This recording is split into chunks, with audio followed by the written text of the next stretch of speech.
Hey guys, what's going on? It's Travis here. You're watching MAGMADE. I'm stuck in traffic. As always, stuck in traffic. But yeah, I didn't really do much video this weekend. And unfortunately, sorry guys. And mainly because it was my birthday. Yes, my birthday was Sunday. So I had the idea I was gonna have some friends and family over my house. It's all I wanted for my birthday. No gifts, I don't want anything. I just want to enjoy it with some friends and family.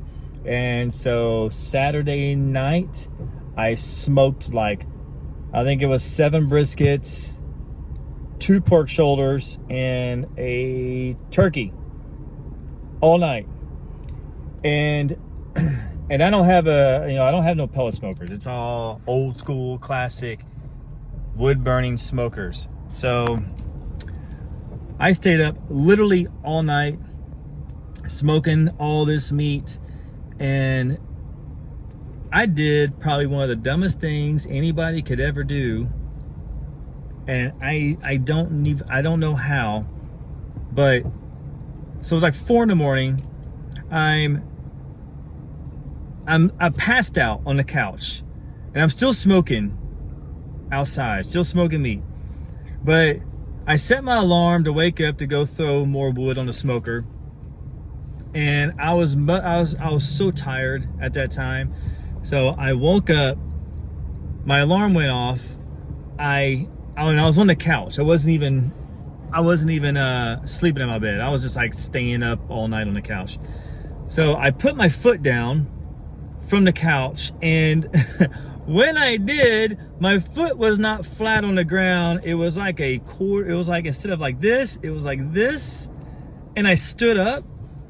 And it's like, I remember like, man, my body was just like super limp. I stood up, and then my foot popped, and it was like excruciating. Oh my gosh, I thought I broke my foot. Like, I'm not kidding. And then I'm laying there thinking, oh my gosh, this is my birthday morning. I'm 49 today, and I broke my foot. But I didn't break my foot. I don't think I broke my foot, because it's feeling better today. It's just sore. It's a little swollen, but it's much better.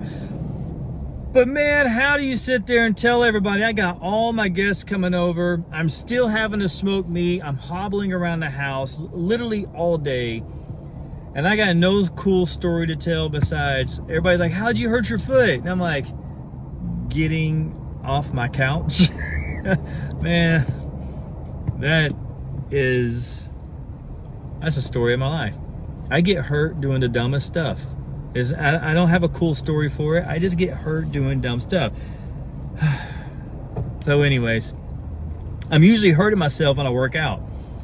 But, all right. But guys, I wanted to kind of fast track and think about the car, the LC500. Because I know that's why most of you guys are all here anyways. Plans for that car. NIA, I always say NIA, but it's NIA body kits. And that's the body kit that I have. I've seen quite a few messages lately that I'm getting. People are asking me, what body kit do I have on my car? And it's the NIA body kit. It's like NIA designs. That truck is loud, that diesel. But it's a NIA body kit. And one thing about this kit, I love the kit. And if you're asking me why my kit is not carbon fiber, so a lot of people ask too, like, why did I not get carbon fiber? The reason I did not go with carbon fiber is because they also offer the kit, and it's that plastic, ABS plastic or whatever kind of plastic, and they paint it for you. So it's a nice, you can get, I just wanted it black plastic.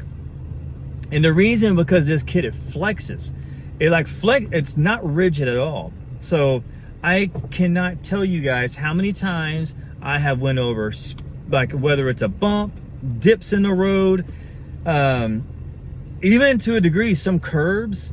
And I guarantee you, if this kit was carbon fiber, it would have shattered. And because it's plastic, it just flexes and goes right back where it was, and I have not cracked, scratched, nothing. I have my front lip, I have hit that on so many different things, and it's still like, I mean, it got some scratches in it, but it's like, it's held up so well. So that is why, oops, thumbing away. So that's why I went with the plastic kit, because I didn't want to have to sit there and go and replacing a bunch of carbon fiber pieces all the time, because I know, you know, how the roads are kind of a little bit on the crappy side, and, you know, being in Dallas, I'm also not, this kit to me is like a temporary kit. Let me get over real quick. There's a wreck right here. I'll spin this around so you can see. This is gonna be like a behind the scenes. Let's see this wreck. Let's see, anything big? Anything big? Oh, fender bender. Oh, that Jeep took one right there. That sucks. All right, at least the highway's clear now. Okay, back to what I was saying. I knew when I got this kit that I probably wouldn't keep, this isn't, you know, my goal for this car is the wide body. I want to Liberty Walk this car. But I wanted to go ahead and get a kit on here that's not really expensive. I think the price of it was good.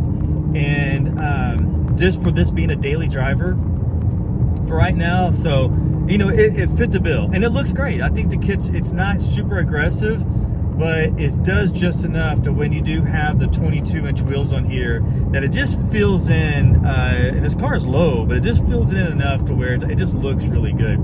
So that's why I hope that helps with some of you guys with your questions on why I went with a plastic kit and not the carbon fiber, because again, it's a little bit cheaper if you don't go carbon, and I knew I wasn't going to be keeping it forever on this car. And then what was another one? I got another question asked to me. I get this quite a few times too. Why did I not go with the performance package and I ended up going with a touring? Well, at the end of the day, the performance package, there's not really much performance difference. It's just aesthetic besides your four-wheel steering. I don't care about four-wheel steering. When I test drove this car, this does not have four-wheel, it just has your front steering. And when I test drove it, this was fine. I'm not taking this car on the track. This is not like, you know, I don't justify having four-wheel steering. And to me, four-wheel steering means it's more parts that could go bad and you'll have to replace. So what I did like though is I did like the carbon fiber roof. I think that was a nice touch. It looks really good. But at the same time, I also like the glass roof, the all glass roof. It's like the Mercedes, like the GTs, that GTR, whatever it is. Not the Nissan, but the Mercedes. But I like the all glass roof because, you know, it's like, I don't know, it's just like, open it up and it's just full glass. It just looks nice and it doesn't raise up. There's no, it's not like a moon, not a moon roof. What am I trying to say? It's not like a, oh my gosh, I'm brain farting. Sunroof, thank you. It's not like a sunroof where it can raise up and move. It's static. It's just a glass roof.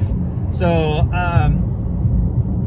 so if I did have, I mean, sure, I would have much rather have the carbon fiber roof, but I don't want to sit there and pay extra for it because at the end of the day, it's like, I don't really care that much. I got a good deal on this car. It's a touring, and other than that, I mean, there's really no other differences. So, and this is a fully loaded touring, so it has everything else. It's got the upgraded system, the whatever, Livingston, whatever it is. I think the sound system in here sounds great. Everything in this car, it's got everything else except the carbon fiber roof and the four-wheel steering. So hope that answers some of your questions. I'm gonna keep this video kind of short because I don't have anything a whole lot of new to report on just yet. But you know, guys, ask those questions if anything I can help you with. You know, if you're looking at LCs and, you know, anything, just through my experiences, anything I can help you out on, hit me up. And I appreciate you guys. As always, Next video, I'll have something good, because as a matter of fact, there is a I think it's the Big Cars and Coffees next Saturday, and we're finally getting close about to pull the trigger on one of the many things I want to do to my car, and I'm now about ready to pull the trigger. Let me get out on that. Oh, tunnel. There you go, tunnel mode.